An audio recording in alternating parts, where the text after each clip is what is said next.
Baik, Assalamualaikum warahmatullahi wabarakatuh. Selamat pagi. Waalaikumsalam warahmatullahi wabarakatuh. Waalaikumsalam warahmatullahi wabarakatuh. Selamat pagi, salam sejahtera untuk kita semua. Yang terhormat Ibu Dr. Norma MPD selaku dosen pembimbing dan yang terhormat teman-teman mahasiswa seperjuangan semua. Perkenalkan, nama saya Amin Mahmudah, NIM 0451090076 dari UPBJJ Surakarta, dan rekan saya Nurul Hikmah dengan NIM 0483062991 dari UPBJJ Samarinda, Kalimantan Timur. Kami dari kelompok 2 yang terdiri dari saya sendiri sebagai narasumber dan rekan saya Nurul Hikmah sebagai pewawancara. Pada kesempatan ini kami akan melaksanakan wawancara dengan judul Upaya Melestarikan Batik dan Kain Tradisional di Nusantara. Adapun tujuan dari wawancara ini adalah untuk menambah wawasan serta memahami lebih dalam mengenai pentingnya pelestarian batik dan kain tradisional sebagai bagian dari warisan budaya bangsa Indonesia. Izin saya mulai ya Bu ya. Silakan Mbak Nurul. Saya mulai ya Bu. Bismillahirrahmanirrahim. Halo sahabat budaya, selamat datang di podcast Nara Budaya. Ruang di mana kita merawat tradisi lewat narasi bersama saya Nurul Hikmah, dan hari ini kita akan menyelami filosofi di balik helai demi helai kain warisan leluhur. Telah hadir di tengah kita seorang pengusaha batik tradisional kebanggaan Kota Solo, Ibu Amin Mahmudah, yang mendedikasikan hidupnya untuk menjaga marwah motif asli Nusantara. Kita akan berbincang hangat mengenai upaya batik dan kain tradisional di Nusantara, khususnya keunikan batik khas Solo yang tak lekang oleh waktu. Selamat datang di Nara Budaya, Bu Amin. Apa kabar hari ini? Alhamdulillah, kabar baik dan sehat Mbak Nurul. Terima kasih sudah mengundang saya untuk ngobrol soal batik di sini. Sama-sama Bu. Kali Ibu bisa meluangkan waktunya. Bu, bicara soal batik Solo, rasanya kita sedang bicara soal napas kebudayaan kita. Namun kalau saya amati sekarang, banyak sekali tekstil motif batik buatan pabrik yang beredar luas. Menurut kacamata Bu Amin sebagai pelaku usaha yang terjun langsung, mengapa sebenarnya batik tradisional yang prosesnya lama dan manual itu sangat perlu kita lestarikan? Begini Mbak Nurul, batik tradisional itu bukan sekedar kain bermotif. Di setiap goresan cantingnya itu ada doa, harapan, dan filosofi hidup. Kalau kita membiarkannya punah dan beralih sepenuhnya ke tekstil mesin, kita bukan cuma kehilangan kain, tapi kehilangan identitas dan nilai luhur bangsa. Melestarikan batik itu berarti menjaga cerita nenek moyang kita agar tidak bisu di masa depannya. Begitu. Wah, dalam sekali ya Bu maknanya. Jadi ada ruh di setiap helai kainnya ya Bu. Tapi Bu, tantangannya sekarang, zamannya kan serba instan nih. Anak muda mungkin merasa batik itu terlalu formal dan tua. Tapi menurut Ibu, apa saja upaya nyata yang bisa dilakukan generasi muda dalam melestarikan batik tanpa harus merasa terbebani? Baik, anak muda itu kuncinya di kreativitas. Tidak perlu kaku harus memakai kain jari setiap hari. Mulailah dengan bangga memakai batik tulis atau cap untuk outfit harian misalnya. Dipadukan dengan denim atau sepatu kets. Selain itu, anak muda sekarang kan jago ya teknologi. Buatlah konten tentang proses membatik dengan memviralkan kerumitan prosesnya. Orang lain akan lebih menghargai nilai seni dan harga batik itu sendiri. Begitu Mbak Nurul. Iya, betul. Mulai dari hal kecil di keseharian kita ya Bu ya. Solo sendiri kan dikenal sebagai kota batik yang sangat kuat akarnya.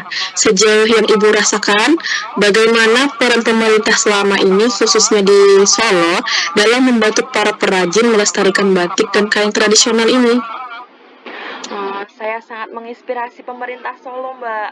Kita punya regulasi pemakaian seragam batik untuk ASN dan pelajar. Itu sangat membantu perputaran ekonomi pengrajin. Selain itu, adanya event besar dan penetapan kampung batik seperti di Lawean dan Kauman sebagai destinasi wisata membuat ekosistem batik kita itu tetap hidup. Dukungan pameran UMKM juga sering menjadi jembatan kami untuk bertemu pasar yang lebih luas. Begitu. Sinergi yang sangat baik antara pengusaha dan pemerintah. Oke Bu, terakhir nih ya. Sebelum kita akhiri perjumpaan yang sangat inspiratif ini, apa harapan terbesar Bu Amin terhadap keberlangsungan batik dan kain tradisional di masa depan? Harapan saya itu sederhana, Mbak Nurul. Saya ingin melihat batik tetap bernafas di tengah generasi mendatang. Saya berharap masyarakat itu semakin cerdas membedakan mana batik tulis, mana batik asli, antara tulis dan cap, dengan kain tekstil bermotif batik. Semoga regenerasi pengrajin tidak putus, sehingga ratusan tahun dari sekarang, anak cucu kita itu masih bisa mengenakan motif parang, kawung, atau sidomukti dengan rasa bangga. Oke Bu, sebuah harapan yang sangat menyentuh. Memang benar, batik adalah warisan yang harus kita pakai dan kita hidupkan, bukan sekadar disimpan sebagai pajangan. Oke Bu, terima kasih Bu Amin atas ilmu dan ceritanya hari ini, sangat membuka mata kami semua. Sahabat budaya, itu loh obrolan kita hari ini. Semoga apa yang dibagikan Bu Amin tadi bisa menumbuhkan rasa cinta yang lebih dalam lagi terhadap kain-kain Nusantara. Saya Nurul Hikmah, pamit undur diri. Sampai jumpa di episode Nara Budaya selanjutnya. Mari terus merawat tradisi lewat narasi. Salam budaya. Terima kasih. Inilah Bu wawancara yang kami sampaikan. Kembali kepada Ibu. Ya, terima kasih. Ya. Menarik sekali wawancaranya ya. Kita harus melestarikan kain tradisional dan harus bangga dengan batik ya. Mungkin bagi masyarakat mereka menganggap batik itu terlalu mahal, tapi mereka tidak tahu cara membuatnya itu perlu waktu dan rumit ya pengerjaannya, sehingga kita harus menghargai jerih payah mereka. Begitu beda dengan batik cap. Kalau cap kan sehari bisa berapa selesai ya, jadi memang harganya itu sangat berbeda. Nah itu mungkin kendalanya ya dari segi harga, tapi wajar lah yang namanya batik tulis itu lebih mahal dibandingkan dengan batik cap. Jadi kadang-kadang ya bangsa kita kurang menghargai jerih payah pengrajinnya. Kemudian pemerintah juga harus harus meningkatkan UMKM ya, untuk membantu mereka bagaimana memasarkan biar maju begitu ya. Selamat ya Nurul dan Amin ya sudah menyelesaikan tugasnya. Ya, terima kasih Bu. Sama-sama. Ya. Untuk kelompok yang lain, siapa tadi yang mau duluan katanya, silakan. Sudah tadi Bu, Mbak Yang mau Putri. duluan? Mbak Ibu tidak selesai sih sama Fitratul. Ini ada siapa? Nggak tahu sih, saya tahu itu siapa ya. Nggak ada namanya sih.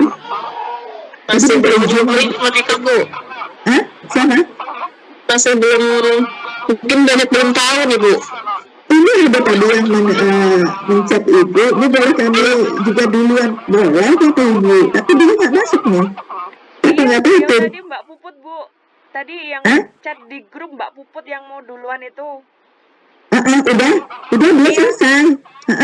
Ini ada lagi yang setelah Edo itu siapa sih? Siapa ya? E dan B itu siapa? Nggak tahu di grup nih. Saya nggak tahu namanya. Oh iya. Kalau yang lain kan ada namanya, jadi E dan B itu siapa ya?